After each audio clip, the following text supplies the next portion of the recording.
The way the DOF can open doors for individuals looking for affordable housing who happen to be disabled is over the past 9 or 10 years, DOF has developed a very sort of influential advocacy and political, let's call it apparatus, where they can, at a local level, city, village, state, and even federal, open doors to get resources to help finance housing for a family that needs it. They might not be able to walk into the local housing authority or the local Department of Housing or a city council person and say, look, there's a development going on.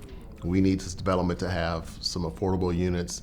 An individual may not be able to do that, but the individual can go to DOF, and DOF can use their resources to go to the local or state or federal government and say, we need to focus on X, Y, and Z. It gives a voice to a community that probably didn't have much representation, and they also do some advocacy through the CDFI Disability Coalition. So along with financing, there is also the need to have some policy advocacy as well. So how can we create networks and supporting networks so that people, families, don't have to think about what happens when they're gone quite as much. They always will think that. It's a natural thing as a parent to wonder about what's going to happen to your children.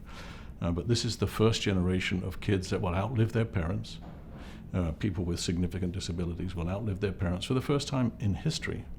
And so we need to create new networks, new types of professions, new kinds of supports, and a partnership between public funding and private funding and people with entrepreneurial ideas like the folks at the Disability Opportunity Fund enable that to happen.